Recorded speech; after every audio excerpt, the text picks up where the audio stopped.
Hello, everyone. Welcome to the Straight Talk Vermont show. I'm Bruce Wilson, and I have an incredible guest today, my friend, and since 2003, Miro Weinberger, and so good to see you. Bruce, it's great to be with you. Thank you, sir. I didn't know until we just sat down that you've been doing this show since 2003. That's No doubt about it. That's quite a run. But you're right. We must have met right about then too, right? Yeah, around that time, so I've been doing the shows for a long, long time, and we've known each other for a long time. And I just want to thank you, first of all. We'll talk a little bit that like when I met you, we met through some campaign stuff we were working on together, and you helped some people win some elections. And I want to thank you, for all the work you've done. And I never would have thought that you was going to run for mayor. I never would have thought that, but you did. And you for Burlington, the Burlington mayor, and I think you did. You served 12 years, maybe 13, but 12 officially. Yeah. Right. Wow. What a big deal. And so thank you for all the, Burlington have changed a lot under your leadership, and so many things have you accomplished based on what the people who you serve have asked you to do. And so I know you met with all of us. Well, I wasn't a Burlingtonian, but I lived in Winooski, but I always a part of a lot of Burlington stuff, Yeah. I still am. I know you met with your people who you serve across Burlington, just hear their ideas and suggestions and ways to get better and learn what their issues and concerns were. And you took them and you ran with it. You helped them fulfill what their goals and aspirations are. And I know this because I was at some of those places, Yeah. through the years, and so I think that was a smart move, like for us, me, I have youth advisory boards, and because I'm a youth service provider as well, and I'm not going to just say what youth want without asking youth what they need. Tell me what to say, And so thank you I'm gonna shake your head again. All right. Well, Bruce, it was thank you for saying that. I feel very grateful that I got to serve in the role as long as I did. I think you're not the only person to say that they didn't expect me to do that. I mean, in some ways I'd been, I grew up in Vermont. I grew up in a family that we always talked about politics and current events at the dinner table every day. So I always sort of thought about politics might be something, it always seemed kind of noble to me. It seemed like a worthwhile life if you could do something in government. And you did, man. You still doing it, just with your ideas and suggestions. And so before we go on, how's the family? You tell them I say hello, everybody. I will. Yeah. And You were always great with my girls. Yeah, Stacy. Jeez Christ. They're getting big now. Yeah. Leland, is in a gap year. She graduated high school last. Even Ada, our little Ada, is 11 going on 21 She's so right now. tough, boy. Yeah. She's going around for something. I tell you, she's for president or something. But the United States, I'm telling you, she will win. She's got some conviction about what she do. And say, she's tough, boy. She look at you like it was conviction, boy, and mean it. And so I really appreciate her. Yeah, I think you're right. There are moments I am hopeful that we could have a little Weinberger political dynasty with Ada being the next. She is tough. They're great kids. Yeah. They both. I think it was interesting being the child of the mayor. I think that had its baggage at times, but I think there's some good things about it. I hope they both had some. I'm sure they did. Unique experiences that will benefit them in the years ahead. I know they did. I'll definitely say hi to them. Yeah. And there's one more thing. Leland, she must be like, what? How tall is she? She's topped out now. She didn't quite. I thought she might. She's definitely taller than Stacy. I'm still the tallest member of the family, although I'm worried Ada may catch me. Ada is just getting stretched out. I know. So good. So, God, Miro, let's talk about letsbuildhomes.org. Wow, man. That's a big deal. I'm so glad you did that. I know you always knew a lot about housing and homes and development and the statistics on how the state of Vermont, and housing and how many houses we build and how many, last time we built, homes. And so what made you do Let's Build Homes? Well, Bruce, it was a few things kind of came together. In some ways, I've been thinking Burlington and really Vermont needed an organization like this for a long time. When I was in grad school, all the way back in the 90s, I read a lot of things, but one thing that was always interesting to me was this story of what had happened in Oregon. I always think I've traveled a few times to Oregon. It's very beautiful out there. If I wasn't so rooted here in Vermont, I think I might have ended up living in Portland or something. Oh, yeah, cool. And it was always interesting to me that they made a very different choice than Vermont did back in the 70s. Right when we had a Republican governor, Governor Aiken, who was concerned about how quickly different parts of Vermont were developing, and he particularly thought there was some very shoddy development going on the ski areas. There's a kind of apocryphal story where he came and he saw sort of raw sewage streaming down the mountainside at some ski area where they had not properly built a septic system, and he went back. He thought something needed to be done about it. They went back and they crafted this land use regulation that in many ways was cutting edge and there's definitely been some positive elements to it, Act 250. But one thing about Act 250 that or at least it was until very recently, it was this statewide regulation that applied kind of the same in downtown Burlington, more or less, as it would out in sort of the countryside somewhere. Oregon did something very different. So that's a long answer to your question, but we got a little time, right? It's time you need. Oregon did something very different at exactly the same time. They also had a Republican governor. They had very similar pressures to what we had. There was development pressures happening. They have a beautiful place, mountains, countryside, and they want a lot of farmland.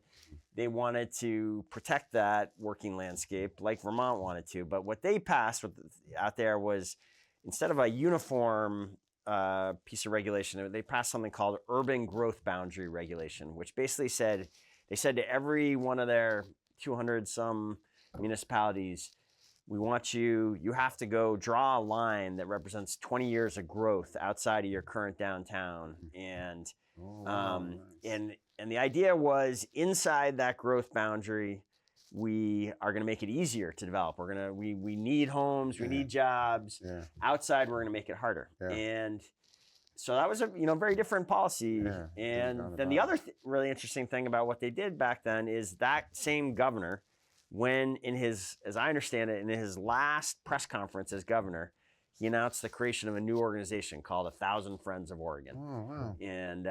And that group, he went to 1,000 people he knew, he got them all to give $1,000. So they had $1 million budget.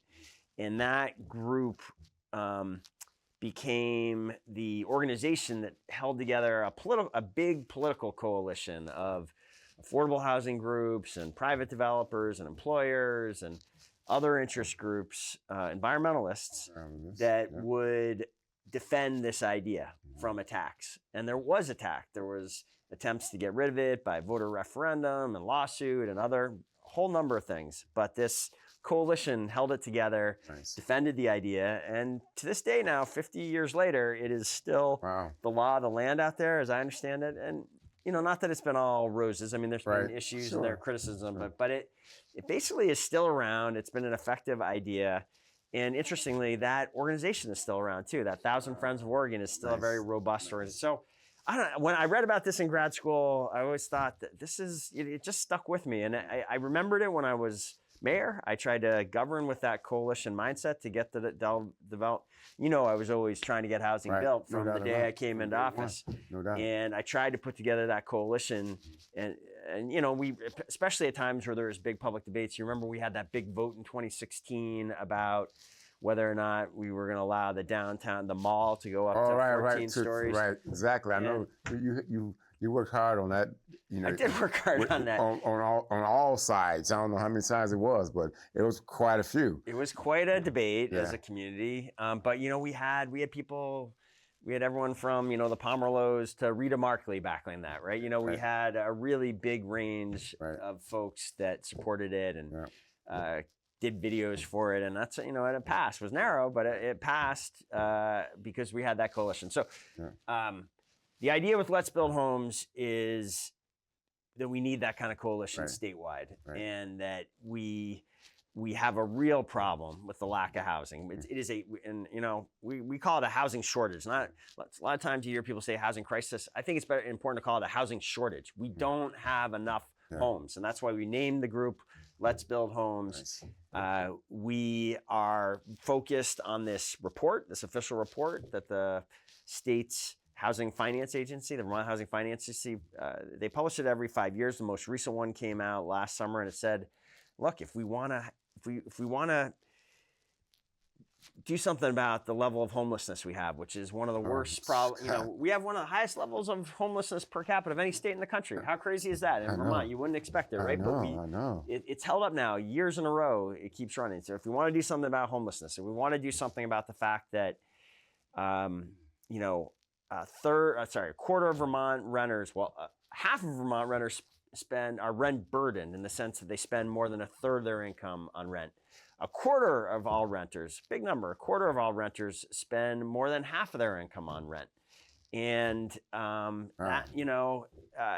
this problem is the shortage. These pressures have gotten so bad that it's not just in housing that we see the problem. It's kind of rippling through the other areas of Vermont's economy and society. There was another report last summer from the Green Mountain Care Board, which came out and said, look, our healthcare system is in crisis. What are we going to do about it? Their number one recommendation? What? Build more homes. Because it's the lack of homes that are driving up costs, making it difficult for them to hire nurses, make it difficult for them to hire even doctors. They're struggling to hire doctors in certain parts because doctors come here and they can't get the level of housing they expect for their salary. So that's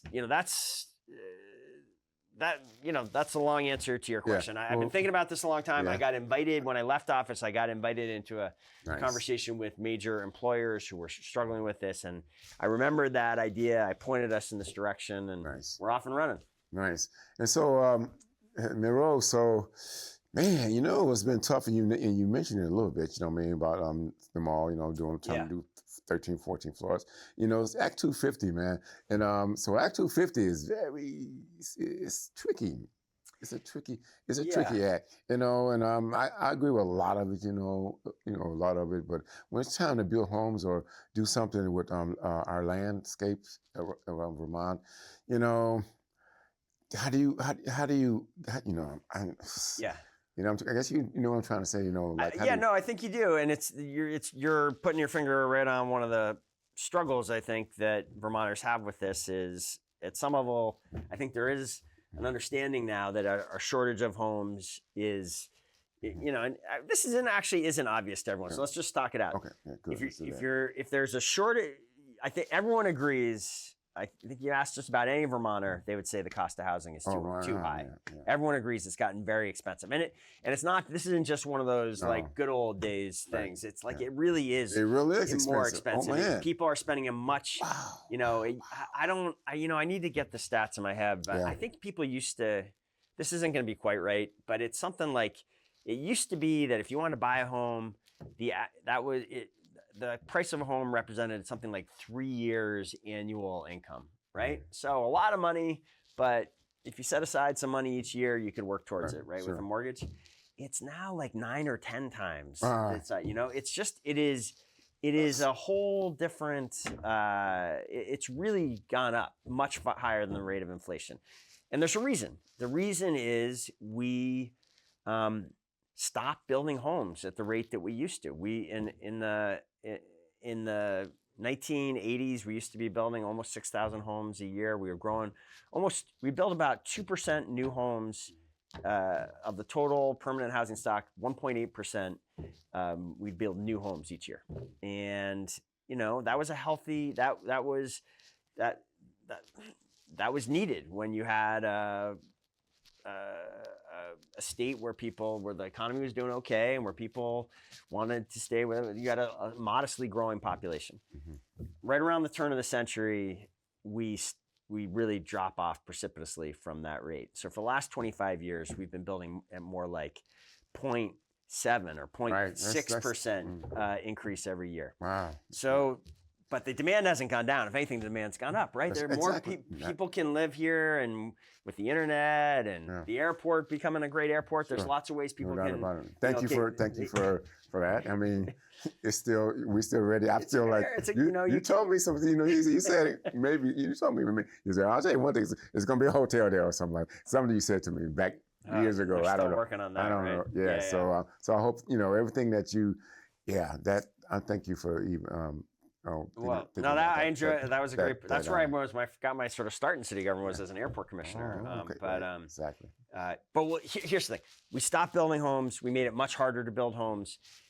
Pressures kept building, so now we have a shortage. When there's a shortage, it's basic supply and demand. When there's not enough of a supply, the competition drives the prices up. Right.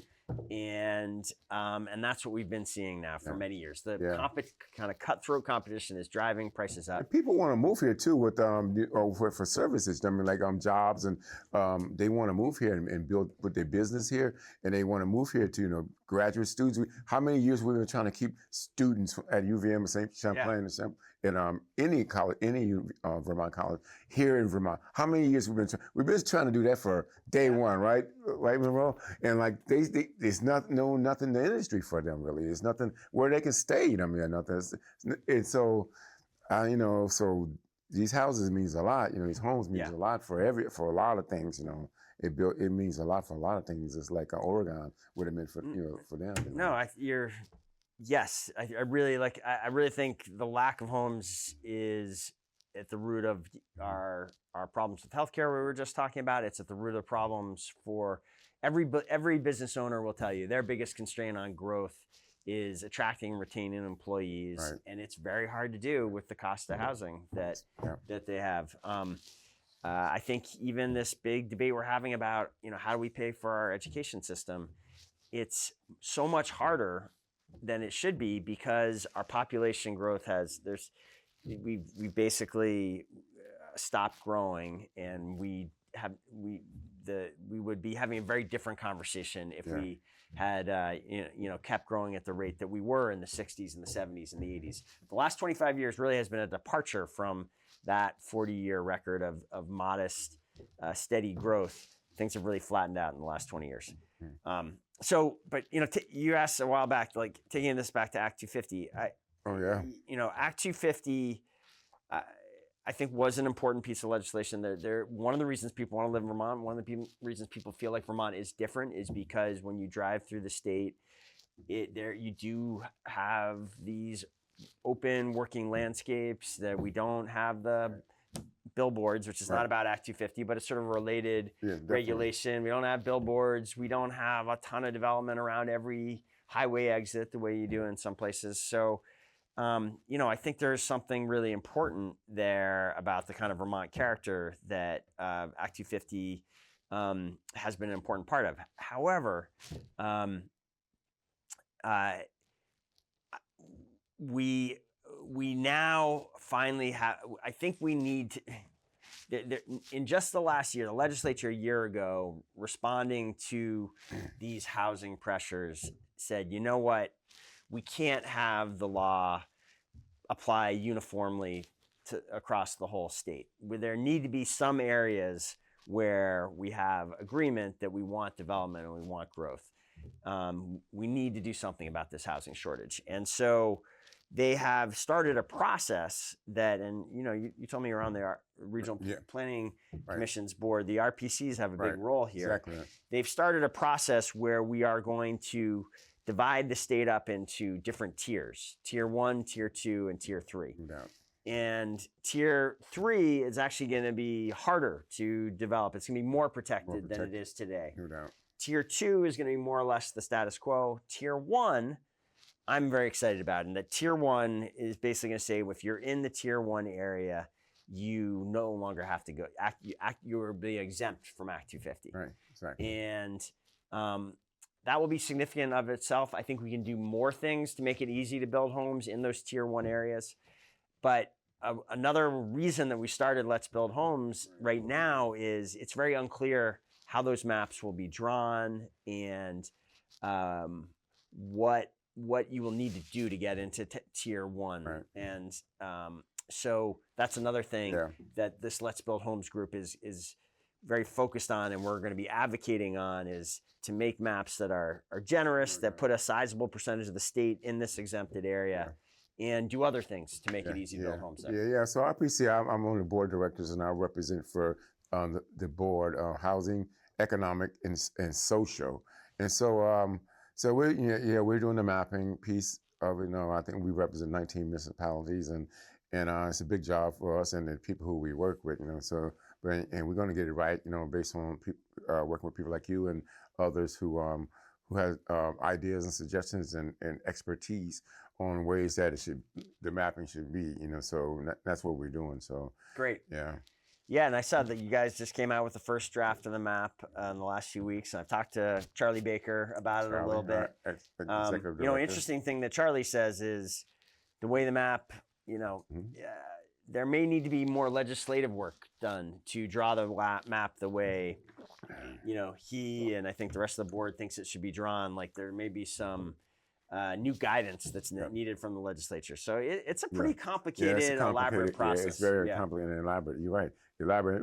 We want to get it right. RPC, we always try to get things right. The good thing about us is that we work with, well, I ain't gonna say everybody, but a lot of people based on what we do in our expertise in the areas that for the state and environmental or whatever it is, I represent clean water for the board. So we do a lot of things, and we have smart people like you to help us make the. Well, we're gonna try. We're gonna weigh in. I do think I think we're lucky here in Chittenden County. I think Charlie Baker is a real leader in that role. He's very experienced. He's smart he guy. is pro housing from my perspective. He's long thought we needed to have space for some housing expansion. No doubt about it. There are 10 other regional planning commissions that have the pen to draw these tier 1 areas in their regions of the state, or at least they have one of the pens. The municipalities also get a decision here, and then at the end there's this brand new land use review board that's going to review everything, and they can make changes to the map too. Sure. So it's going to be a political involved process. Not all the RPCs have the strong leadership that we have here in Chittenden County. I think there's more debate about what the goals of this process should be in other parts of the state. And so I think we think there's a big job for Let's Build Homes to engage those 11 different processes, not to mention, in addition, and maybe the hundreds of different municipalities that will have a role in this. We've already been talking to a number of them. I know you have. So it's an incredible board and advisory board. You have members, who have certainly we RPC, appreciate all of them, and then we appreciate they have the knowledge that they have. They're very knowledgeable about housing and. Well, I appreciate you saying that. It is a great board, and some of them are housing experts. Many of them are not really housing experts, but they come from what I wanted to do with the board. Social and economics, they're really smart like that. Yeah, I wanted demographics and things like.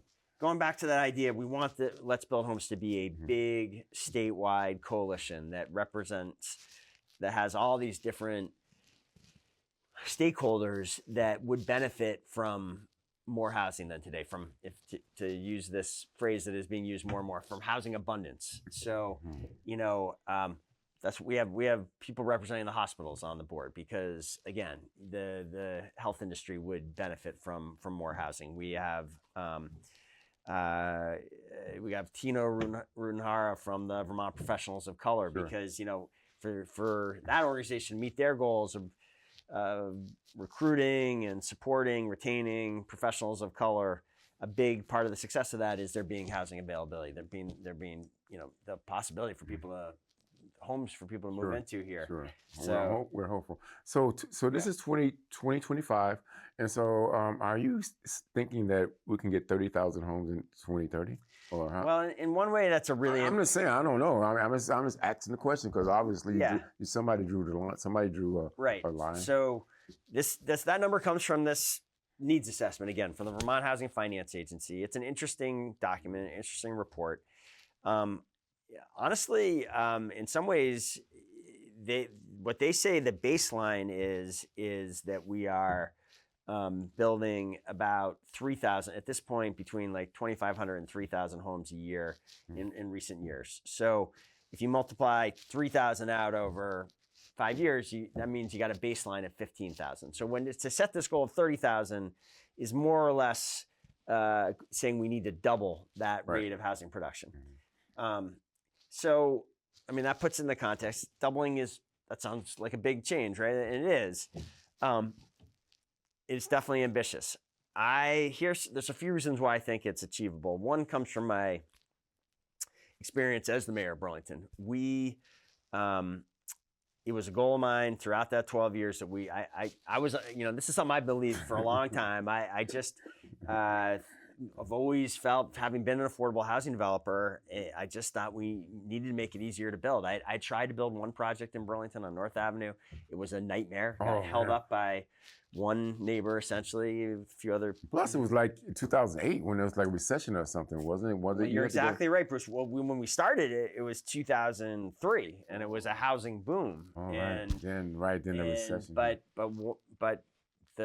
And we got a permit from the Development Review Board. We got a permit from the District Commission, but those permits were appealed, and that's a multi-year process. It took 5 years to go all the way through all the permits and appeal process. And so when we finally got the full green light from the Vermont Supreme Court, it was July 1st, 2008, which was just as the whole economy was collapsing. It was like one of the worst times in 100 years to get a housing permit, because the housing market in particular was collapsing. So it took us another 5 years before we could figure out a way to finance it and actually get it built. I'm glad you stuck with it. It's a beautiful place. I'm glad we stuck with it too. I mean, I'm just, I don't like losing, Oh, I don't blame you. I don't blame you, man. But that was a big hit right there.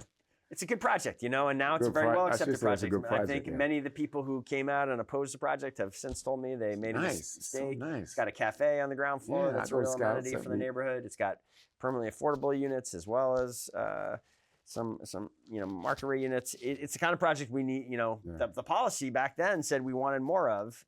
Right. But we have a system. This is another issue Let's Build Homes is going to take on, is we have a system that makes it possible. People have started calling our system a vetocracy. We have given so many different individuals vetoes to stop things from moving forward. And that's a really hard way to run a city, run a state, is if you have that kind of vetocracy. So in any case, how did I get here? The point, where were we? I feel like there was a larger point a few beats back. But sorry. The point was this, Bruce, that I knew we had these problems when I came in. I knew it was one of the things I knew. There are a lot of things I didn't know when I got elected mayor. Like you said, I wasn't experienced in certain areas. Public safety in particular is an area that I learned a lot over the course of the 12 years. Housing, I knew something about. I knew we needed more housing. I knew we needed to do our job to make it easier to build housing from a regulatory perspective. So we chipped away at that for 12 years, and it really made a difference. We increased by 400% the production rate by the end. When I came in, the 12 years before I was elected, about 500 homes had been built. By the time I left, there were about 2,000 homes that had either been built or were getting close to being done in construction. And so to me, that says when the state has a goal of doubling, well, that's a goal you can hit in a reasonable period of time if you're focused on it, if you're willing to take strong actions. So that's one thing that makes me think like it's a reasonable goal. Here's another one too, is I kind of mentioned this. If you go, what we're talking about doing is going, in the 1980s, the state was growing at about 3 times the rate that we are now. So you don't have to go back that far into our history to see a time when we were meeting the kind of numbers that VHFA says it should be our goal. So I think it's ambitious, but I also think it's achievable. Yeah, well, I believe you, because I've known you for so long, and I know housing was one of your big objectives in your own brain. You know what I'm saying? And so really. So I appreciate it. So Miro, so you're thinking there's 30. You're thinking 30. Oh, what does affordable housing mean? All right, well, this is an important topic, so let's talk about this. And this is one that there's some controversy on and some disagreement, but here's where Let's Build Homes is coming on. This is actually why Let's Build Homes is a different effort in some ways than pretty much anything that's happened in Vermont before. We've been one thing we have done well as a state and as a city is build permanently affordable housing, in the sense that we have a great group of nonprofits. You know a lot of them: COTS, Champlain Housing Trust. There's a group that used to be called Housing Vermont that became Evernorth. They're on the finance side. We have these groups all over the state. Twin Pines Housing Trust down in the Upper Valley. Cathedral Square is another nonprofit in this area that builds seniors housing. And these groups do a great job. They are nationally respected. In some cases, even like CHD I think they've given reports to the UN. They've done some really innovative things. And we've had a very good federal delegation in this area too, that brings back a disproportionate amount of money to build these permanently affordable homes. Senator Leahy and in particular, Senator Leahy had this. He had this very smart idea of small state minimums. He was on the appropriations committee for many years. So like, we get more subsidies in Vermont than most states do on a per capita basis. And so, and you can see that around Burlington. A few blocks from here, there's the project in the Old North End along Archibald Street here. What is the name of that project? I can't believe I'm spacing on now. But you look around the city, there are many different permanently affordable housing projects that are in great shape. They're great buildings. But here's the thing. There's not the amount of subsidy that we have to do that kind of housing, which is very affordable. It's affordable to people earning much lower incomes than the median, down to 65% or 50% of median income. People who are at sort of poverty levels, they are able to get this high quality housing, and this is a great thing. We only have enough subsidy, however, even with these additional subsidies, even with the city of Burlington having its own housing trust fund, you can only build about 250 homes a year using those subsidies. The VHFA report makes it clear we need way more than that being built on every year if we're going to deal with this shortage, if we're going to deal with this supply issue. We need something like 5,000 or 6,000 homes. So we need to change. I actually think it's a mistake that we've made that is part of why we're in the mess we're in right now. Is we, as a legislature, as a community, we've put so much focus on permanently affordable housing. We've done very little to help make the rest of the market work. In fact, we've broken the rest of the market with all sorts of layers of regulation and conflicting rules and mandates. And that is why, if we are serious about addressing our comprehensive affordability issue, we need to build homes of all shapes and sizes for households of all incomes and backgrounds. So that's when I talk about housing affordability. I think that's what we need. We need to increase overall supply. We need to get up to a healthy vacancy rate instead of a vacancy rate around 1%. We need to we need to have more for sale product available. We need to have more, and so I think even stuff that the reality of the market is that a lot of new product, just like when you buy a new car versus a used car, you want something new. Often it is more expensive. That should not be seen. We need to care about that kind of housing too, or we're never going to solve this problem. Does that make sense to you? Yeah, it makes sense to me. Now you just said something that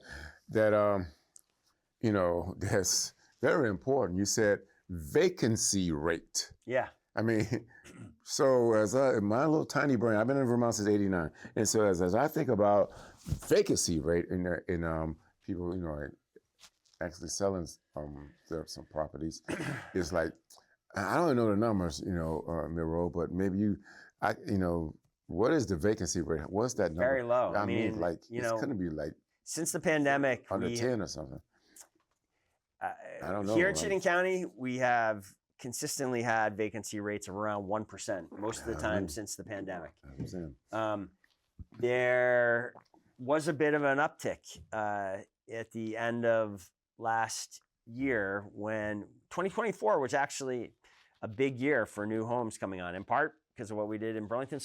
We had a couple of new buildings at Cambrian Rise open up. We had new buildings in the downtown open up. And South Burlington has been building a lot, around that new downtown. So Chittenden County there was something like 800 new homes got built in Chittenden County alone in 2024. That was the biggest year ever. And so you did actually see the vacancy rate go from 1%, which is way too low. Economists basically agree if you want a healthy vacancy rate where it is around 5%. And if you're at around 5%, then you see inflation in the apartment market or for sale market that is similar to what you see in other parts of the economy and wages. So if a 5% vacancy, that's the sort of rule of thumb. That's what healthy is.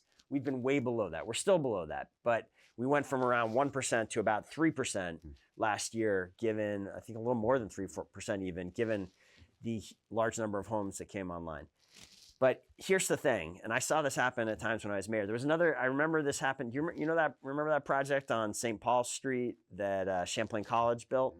That was one we worked hard on as well. That actually, I persuaded the city council to sell a city parking lot there. I remember that. I remember that. Made up about half of that project, and there's still a parking lot there, but it's enclosed now, and the public can still use it. When that came on, that was about 100 new bedrooms, all coming online in the spring, about 300 beds, 100 new units, 300 beds. And that year, I remember 7 Days actually did a story about it, and it was that there were property owner landlords were sort of saying they were having a fight for tenants that year, unlike they had in 20 years, because there was a bunch of supply, and the rents didn't go up that year. They actually, property owners, landlords, they were throwing in a month's free rent. They were throwing pizza parties to get tenants. It was really, you could feel the difference on the ground. But it was just a blip. You need that kind of you need that supply coming on year in, year out, or the vacancy rate goes right back down. Well, I know that some of those units around Champlain College are not full. They want to bring college more closer. So I don't know how's it working with some of the buildings around there or in that building as well. I just learned that as one of those meetings I was at. But it's a great project. Now with Campbell Rance with my friend Eric Farrell, that's look at that project. It's incredible. He's doing everything he said. When I saw the maps years ago, and he's doing everything he said he was going to do in the city to go on a lot of that. Not a lot. Help them out a lot. And I think you guys did I don't know, have some of their properties around there. We worked with him on that for sure. We signed a development agreement. We changed the zoning to make it possible for him to build higher in certain parts of the site. We did buy some land from him for that there's actually a new park that connects North Avenue down to the bike path, which is when it's not as open as it will be once they do some more improvements down there. But so we helped in some ways, but it was not like there's been. I get it. And so Marketplace in South Burlington, right? So here's the situation, like they're trying to work. They worked on this TIF since 1987. Yeah. Come on, Miro. 1987, bro. And then finally somebody said, I guess the citizens said, let's do it. So my little tiny brain is saying like, that's a long time, man. Well, it is. You're right. I mean, what they're doing there is really quite impressive. Right now it's good. It's good now. But I'm saying go ahead. Well, no, I think you're right. I guess in one hand, I think what they're doing there is complicated to take a kind of suburban community that's all spread out with malls and whatnot, and to try to build a real city center. That's ambitious and it's hard. makes some sense that it would take a while for that vision to come to reality. But on the other hand, I agree with you. Like it is, you know, it's absurd that they took them from 1987 until 2020. It's, you know, it's absurd that I had to work for 12 years to get the Champlain Parkway into construction. And there was a 35-year hiatus there when nothing was being built. Well, look at it now. It's coming right up. It is, but we definitely, you know, there's a great new book out that I'm kind of an evangelist of. It's by Ezra Klein and Derek Thompson. This book is called Abundance. And they really focus on this. They talk about these things, how we have, especially in places that are kind of liberal and progressive, we have kind of lost our way with how to build things, that we have prioritized process over results. We got, you know, back in the 60s and 70s, a lot of the environmental movement was about stopping bad things from happening. And there was some bad things that was happening they had to stop. But now to the challenges of our time to meet liberal progressive goals are actually about building again. We have to build housing. We have to build renewable energy infrastructure. If we are, you know, we need to build solar panels and windmills if we're going to meet these renewable goals and solve climate change. We, you know, we need to be able to build mass, you know, there's been billions of dollars appropriated in California. You know, all right. So, all right, Miro, so we got like about 5 minutes. But where's the landscape at, bro? Where are we going? And I know the name of the game is garage. I mean, a parking underneath and then going up. So that's what I think. You know what I mean? You know, and so I'm trying to figure out where are we gonna find this land, man. So you know, this a lot of people ask that question, Bruce. They're like, you know, Burlington's built out. How are we gonna, you know, isn't it pretty much built out? And that's not how cities work, really. Like there's, you know, we did a report, you might probably remember it. I bet you showed up for some of the meetings, Plan BTV for the downtown. Yeah. What that showed back in 2012 was that about a third of the downtown, a third of the land in the downtown was, you know, clearly underutilized. There's either a surface parking lot or it was businesses up, like vacant space up top of the buildings. Well, there's that, but also think of like the old mall building or the old Walgreens across from where Penny Clues used to be. That's like a suburban parking lot with a one-story mall. Like, you know, if we're, you know, as a city, that's one way you can. Yeah. You're not built out if you can go up easily there. You know, one thing I'm proud of this. We got done in my very final city meeting of the 12 years with the city council. They passed something called the neighborhood code, which said even in our beloved neighborhoods, we're not built out. There's an opportunity to have second structures in the backyard in some properties, or you know, you can build accessory dwelling units or granny flats. In some cases, there are opportunities to subdivide your property and have another home. Like, you know, my lot. And there's one next to me that there's a lot of land between me and the house to the south. You could put another lot in there and have a home there. So I think there's lots of opportunities for more housing to get built. Mm-hmm. What's been holding us back is that Burlington, like the state, we from the 70s, 80s, 90s, we made it harder and harder to build. We've turned that around now. In my 12 years, we really did turn that around. Thank you for doing that. Thank you. You know, I think you're going to continue to see us on. I was really happy to see Mayor Mulvaney-Stanek in her State of the City. She actually specifically called out this housing work and said she was committed to continuing it. So I think there's a new consensus around this. It's not a partisan thing, and I think we're going to see a lot more housing to the following. She's not trying to create everything she does new. You know, like all the work you've done. I mean, you know, you're thinking, okay, he did 12, I would say almost 13 years, and forget about it. You know, what I mean, I'm not going to forget about it. I'm going to start all over. But now, you know, smart mayor always, you know, amends to the following. You know, what I mean, they look at what's good, how they can make something even better, or amends. I mean, look, she's certainly got her own new ideas about how to do certain things, and that's healthy. You know. 12 years, it was time for someone new to step into that role and bring some new perspective. But I am glad to see that on housing, there is this new consensus. Sure. I think that's going to be healthy. I think I think the next 20 years, I think we're going to be a different place, another decade or so from now. These things take time, but I think we're not going to have the same kind of homelessness and housing pressure 10 years from now that we do now. So, Mayor, I'm going to call you Mayor.